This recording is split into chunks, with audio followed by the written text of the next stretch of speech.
Olá, garotada! Sejam todos bem-vindos à nossa segunda aula de ciências para as turmas dos sextos anos. Eu sou a professora Irenir e hoje nós vamos estar retomando alguns termos que já foi falado, que já foi muito bem explicado pela professora Juliana, ok?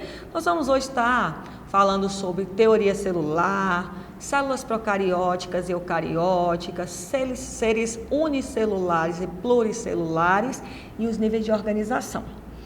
E para começar, eu vou estar contando historinha de como foi, como iniciou o descobrimento, de como surgiu a vida, tudo isso, ok? Muitos anos atrás, o homem tinha muita dúvida, muita curiosidade de onde surgiu os seres vivos, como é que eles aparecem, como é que dá origem a outros. E nessas curiosidades, teve um momento que alguns tiveram a ideia de colocar no barril umas roupas velhas, camisas velhas, junto com grãos de trigo e ficou observando para ver se surgia alguma criatura. Aí apareceram ratos saindo de dentro e eles achavam que roupa velha e trigo dava origem a ratos, que os ratos nasciam disso, sendo que a gente hoje sabe que eles entraram para comer o trigo. Eles também achavam que lodo, aqueles lodos acumulados nos rios, nos lagos, davam origem à rã. Imagina! Aí teve um homem que não se conformava, porque o nome dessa teoria, do surgimento espontâneo, é a teoria da abiogênese, onde eles acreditavam que matérias que não tinham vida, igual camisa não tem vida, tecido não tem vida, dava origem a seres vivos. E ele não conformava com isso. Aí, esse italiano Francesco Redi, ele resolveu fazer um experimento. Ele teve a ideia de pegar uns potinhos de vidro e colocar pedaços de carne, porque naquele tempo também eles acreditavam que matérias mortas, gente, bicho, algum pedaço que apodrecia, dava origem às moscas. Vocês acreditam? As larvinhas de mosca. Então ele fez esse experimento para provar que não era assim. Aí ele colocou esse pedacinho de carne. Aí dois potinhos ele deixou destapada, sem nada, sem nenhuma proteção, só um pedaço de carne lá dentro. E no outro potinho ele colocou um pedacinho de tecido, que foi como essa imagem aqui está mostrando, os pedacinhos de tecido para proteger a boquinha dos potes. Aí ele ficou observando, e chegou um certo momento que ele observou que estava cheio de ovinho, de larva, de mosca, nos vidrinhos abertos. Porque vocês sabem, quando você deixa alguma coisa aberta que não pode deixar destapada, largada, as mosquinhas vão lá e depositam seus ovos. Mas aí ele observou que nos vidrinhos que estavam bem vedados, bem protegidos, não tinha nenhum micro-organismo, não tinha nenhuma vida. Aí ele foi lá e falou, tá vendo? As mosquinhas que depositaram o ovinho, não é a carne podre que dá origem à mosca, não. Só que aí, mesmo com essa teoria aí, mesmo com esse descobrimento do Redi, mesmo assim, tinha muita gente que ainda não acreditava, que achava que o ser vivo vinha de matéria não viva, ainda acreditava na teoria da abiogênese. Aí, Louis Pasteur, 200 anos depois, mais ou menos, ele fez um novo experimento, mais bem elaborado. Ele pegou um vidro, colocou um líquido nutritivo, como vocês estão vendo aqui no nosso slide. Aí ele aqueceu, aí ferveu e botou esse gargalozinho aqui, ó, como fosse pescoço de cisne. Com esse gargalo não poderia entrar nenhuma estrutura, nenhum ser vivo dentro dele. Aí depois que ele ferveu, deixou aquecido, não tinha nenhuma espécie de vida dentro do vidro. Aí ele foi e quebrou.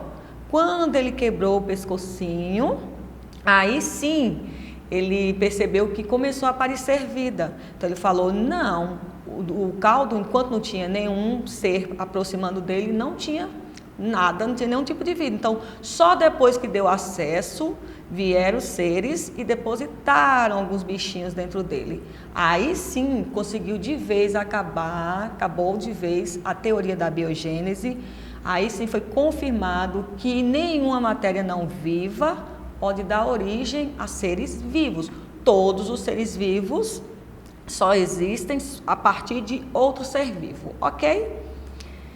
Nisso aqui, eles ainda continuavam questionando como é que essas matérias, esses seres vivos, são formados.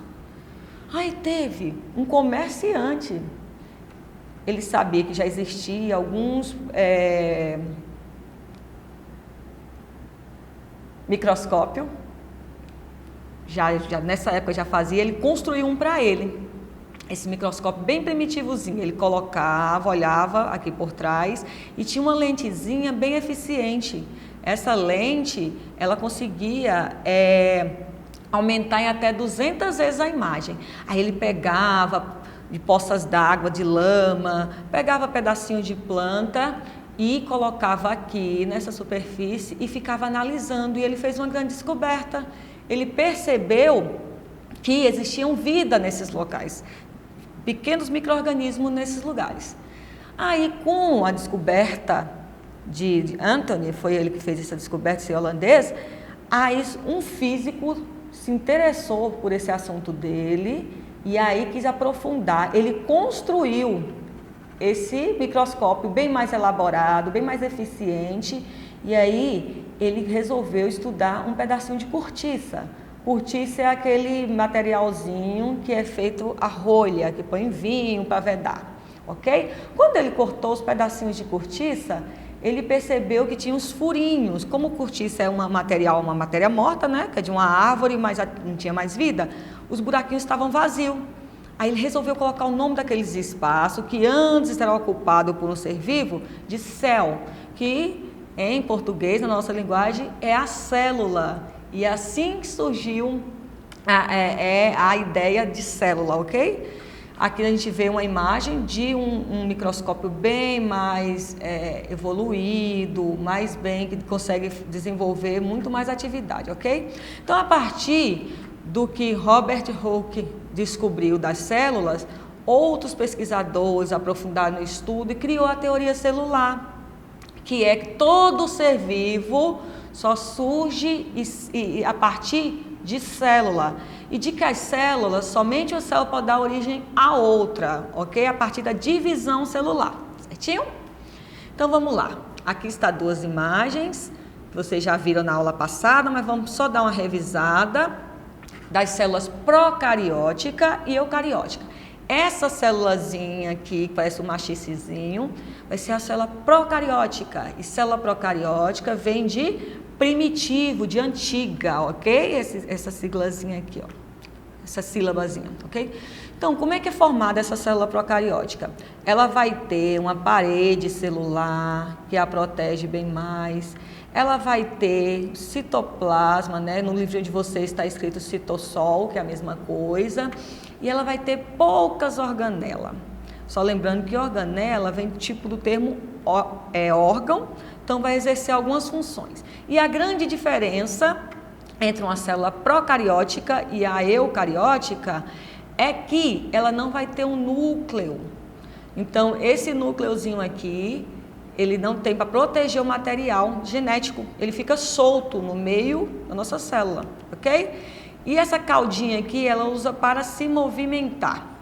Hoje em dia, nos dias atuais, somente as bactérias e as cianobactérias são formadas por células procarióticas, ok? Então, aí,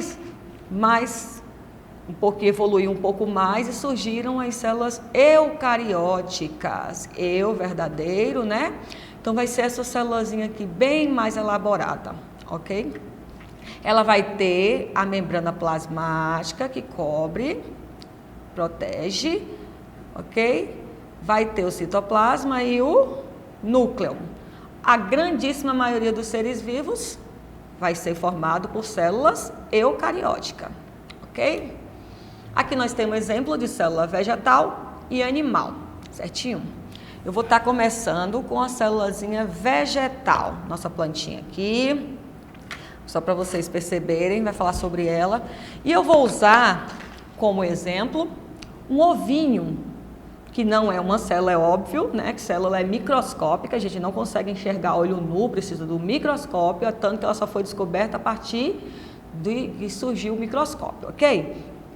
Porém, eu vou usar porque tem uma aparência de um tipo de célula. Só lembrando, gente, que célula existe vários formatos, assim como a professora Juliana falou na aula passada. Não é só esse formatozinho meio arredondado assim não, certinho? Mas vamos lá. A célulazinha vegetal, que é a das plantas, que forma as nossas plantas, ela vai ter uma parede celular. A Pro trouxe o ovinho aqui com a casca cozido, para vocês terem uma ideia. Então, ela tem uma proteção a mais do que a outra célula, para ficar mais firme quando a célula absorver a água, ela não estourar, entendeu? Ela ficar mais resistente, certinho? Aí depois ela vai ter a membrana plasmática, que é essa pelezinha, né? Como se fosse essa pelezinha do ovo aqui, ok? E ela vai ter também o citoplasma, o citossol, certinho? Com várias organelas, que são os órgãozinhos, né? Da nossa célula, que vai exercer várias funções também. Inclusive, na célula única, que vai ter, célula vegetal, ela vai ter, inclusive, uma organelazinha que é responsável pelo processo de fotossíntese. Ela que vai absorver a luz do sol, ela que vai absorver o gás carbônico e vai sintetizar e fabricar a nossa glicose, ok? Então vai estar tudo junto na nossa célulazinha, certinho?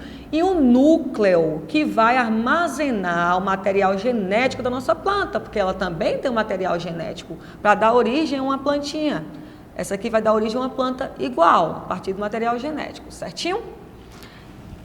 Agora nós vamos estar vendo uma célula animal. Eu vou estar representando os animais, né, que eu sou animal racional. E vamos lá. Na célula animal, a Pro está tirando a casquinha, não existe parede celular. Aqui, ó, estou tirando a casca. O que vai ter, Pro? Então, essa célula vai ficar exposta de qualquer jeito? Não. Nós vamos ter a membrana plasmática, que tem exatamente como função proteger. Vai ter essa membraninha, vocês estão observando, né? Somente a membrana, que vai ter a nossa célula animal, que vai proteger essa célula de entrada de alguma substânciazinha que vai afetar a célula. Então, ela impede que isso entre. Ela vai estar ajudando no processo de digestão. A nossa célula também faz digestão, porque ela vai ter um órgãozinho, uma estruturazinha que vai fazer a digestão da célula, porque aquilo que a gente ingere, ela pega algumas substâncias e faz digestão aqui dentro. Então, como se fosse o cocôzinho da célula é posto para fora. E ela passa aqui pela membrana plasmática. Aqui, o nosso citossol, ele vai ser como se fosse a clara, mas só que sem cozinhar. Ela é mais gelatinosa, molezinha e vai acomodar todas essas estruturas, essas organelas, certinho? E aqui dentro, como se fosse o nosso núcleo, a gema do ovo, é como se fosse o núcleo que vai guardar lá dentro, bem protegidozinho, o nosso DNA, nosso materialzinho genético, ok? Esse ovo ficou até meio tortinho, não sei como, a gema ficou assim diferente, mas é bom para vocês saberem que não é bonitinho como é aqui na imagem não, gente. A célula não é tão organizadinha assim, ela tem um formato bem diferenciado, certinho? E nós vamos agora para os seres unicelulares e pluricelulares. Os seres unicelulares, gente, são seres que são formados por apenas uma célula, por isso que de unidade, de certinho? Aqui nós temos como exemplo a bactéria, que é o único ser, né, que é formado por célula procariótica, uma única célula. A nossa alguinha unicelular também, pequenininha, que são os plânctons que andam, que tem nos mares e tudo. Os protozoários, que às vezes transmitem doenças, e a nossa levedura, que é um fungozinho também microscópico, okay, que faz cerveja e outras coisas, certinho? Todos esses seres são formados apenas por uma célula. Porém, gente, todos eles são eficientes, eles conseguem sobreviver, desenvolver, reproduzir, independente. Por isso que eles são seres vivos mesmo, ok? Já a grande maioria dos seres vivos, como eu falei, são pluricelulares ou multicelulares. Pluri, de plural, de muitos. formado por muitas células. Nós temos aqui alguns exemplozinhos, ok? O homem, ser humano, o animal, né? O ursinho, tudo, as plantas, os alimentos, todos eles têm muitas, milhares de células e células diferenciadas, não é só nesse formatinho que a Pro falou, de acordo com a estrutura que tiver formada a partir dessa célula, ela vai ter um modelo diferenciado, certinho? E para encerrar, nós vamos para o nosso nível de organização dos seres. Eu vou fazer no slide do ser vivo, né, de um homem, de nós humanos, e depois nós vamos fazer com a plantinha também, certinho? Todo ser vivo se origina a partir da célula, que é a menor estrutura viva, certinho? Ela aqui. Está só mostrando. O conjuntozinho de células semelhante vai formar um tecido. O conjunto de tecidos, de um ou mais tecido, vai dar origem ao órgão, ok? O órgão que tem a mesma função em conjunto, que vai exercer a mesma função, nesse aqui caso o sistema digestório, vai dar origem a sistema, certinho? Que vai exercer uma função, que é da digestão, no caso desse sistema aqui, mas vai ter o urinário e outro sistema. O conjunto de todos esses sistemas e outras partes vai formar o organismo, que nesse caso aqui é o homem, certinho? Vamos agora para a nossa plantinha, vamos fazer aqui agora real. A gente vai pegar uma folhinha, né? Um galhinho da planta. E vai dizer, dentro dessa folha vai existir milhares de células, não é?